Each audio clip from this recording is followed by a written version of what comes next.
Lista 6, exercício 9. Um capacitor circular de 5 cm de raio é inicialmente carregado a 100 volts. Ao colocá-lo em série com o resistor de 1 ohm, o capacitor começa a descarregar. A. Determine o campo magnético no interior do capacitor em função do tempo, a uma distância de 0,1 cm do centro das placas.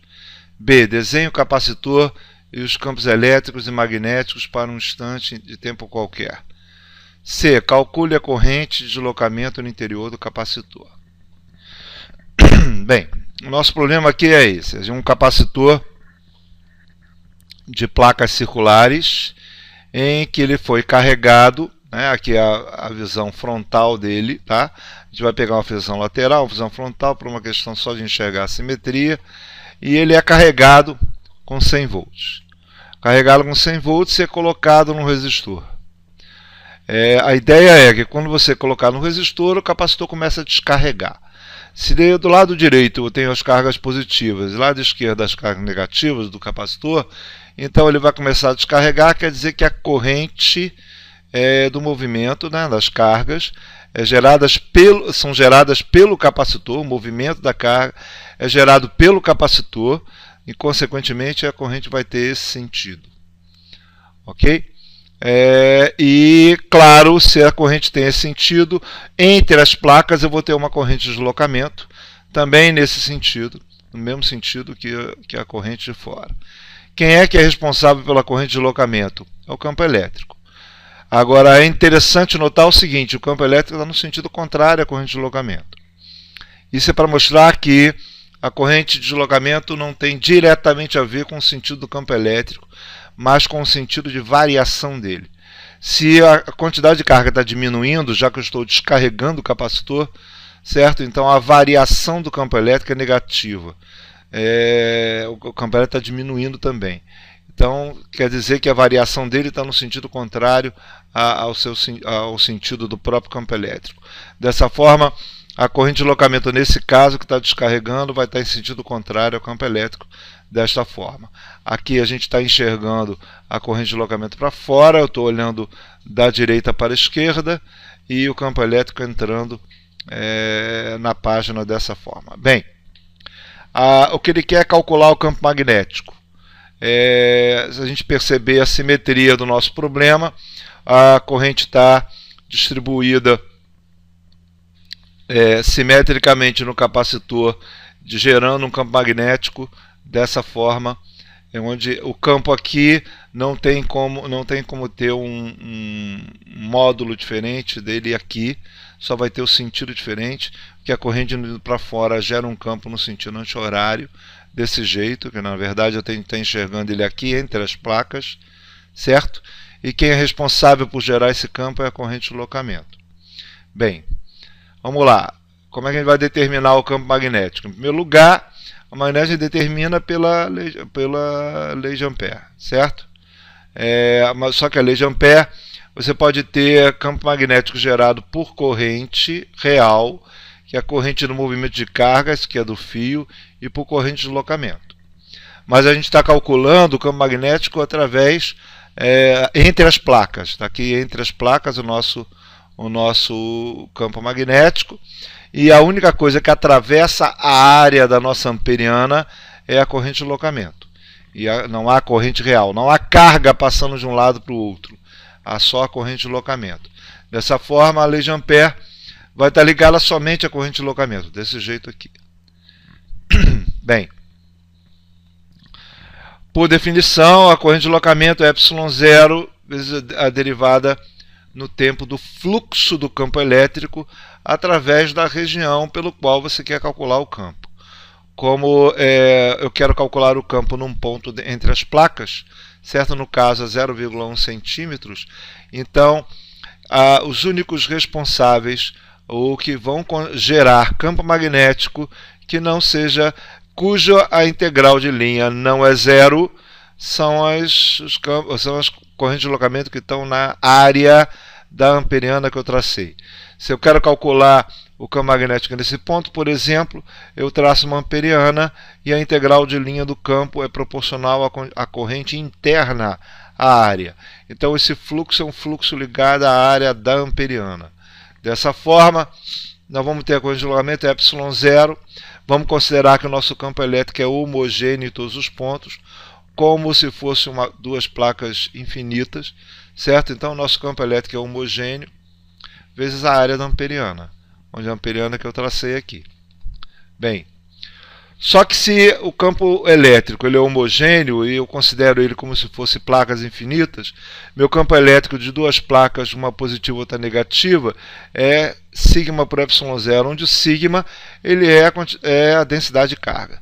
Isso é a quantidade de carga pela área da placa.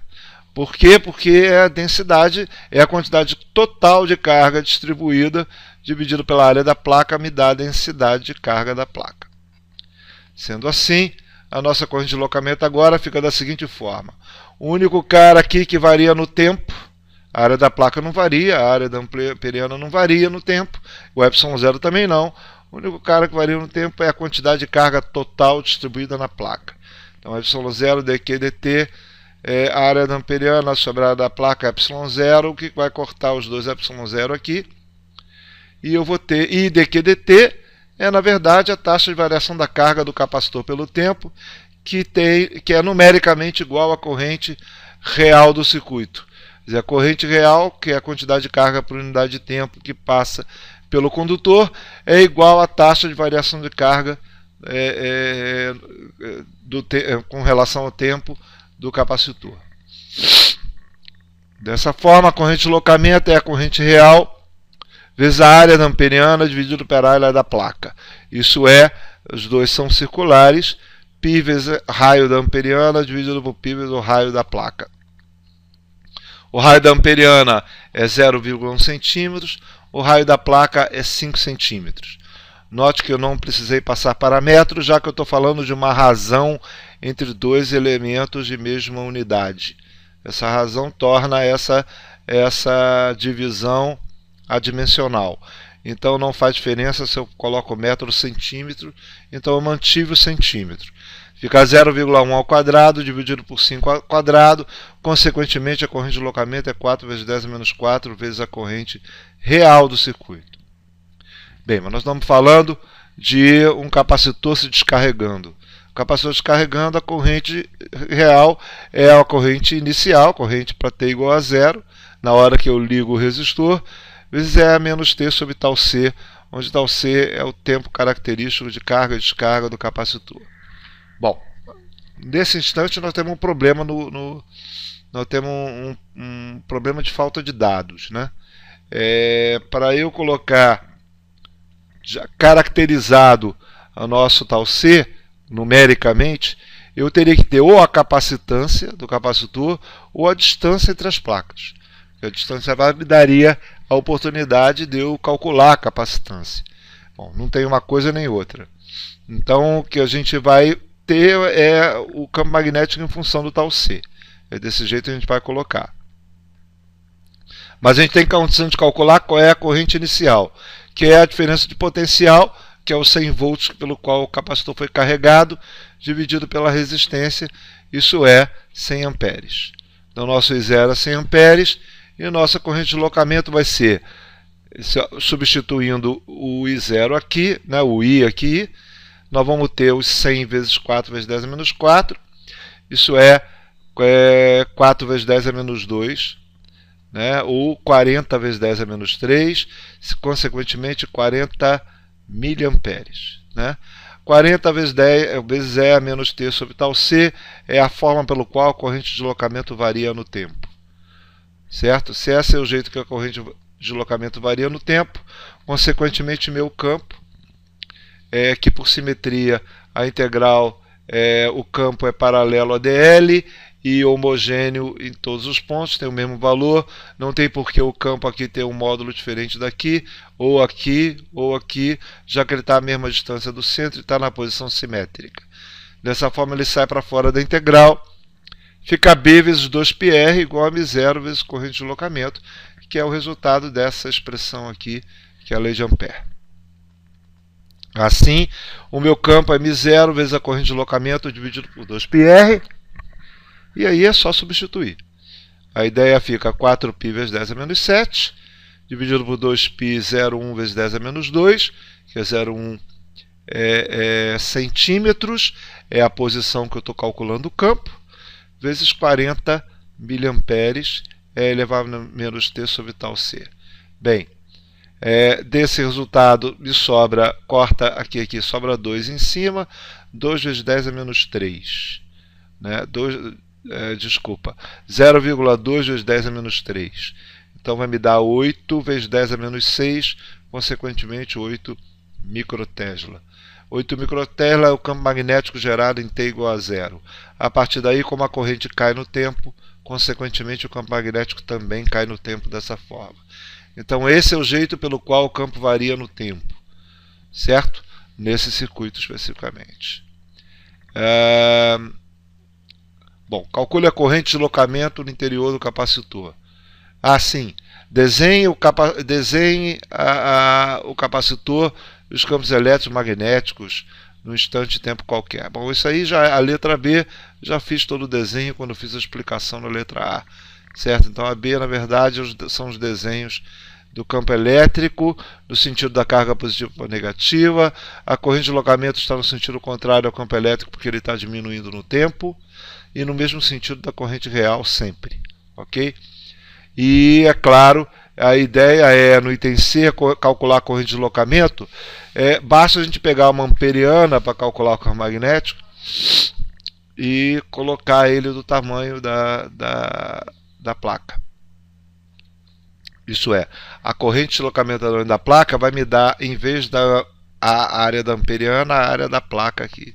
Consequentemente, vai ser a área, em vez da área amperiana, vai ser a área da placa, fica a área da placa por a área da placa, então a corrente de deslocamento é igual à corrente real, certo? Isso é, o fluxo do campo elétrico, se eu considero a placa inteira, vai ser o campo elétrico, vai ser a área da placa, e vai dividir uma pela outra, e a corrente de deslocamento é igual à corrente real, é mais ou menos aquilo que a gente já esperava da corrente de deslocamento. Ela é igual, na verdade, a essa expressão aqui. No instante inicial, vai ser 40 miliamperes. Não, no instante inicial vai ser 100 amperes, certo? E vai cair no tempo exponencialmente. É isso.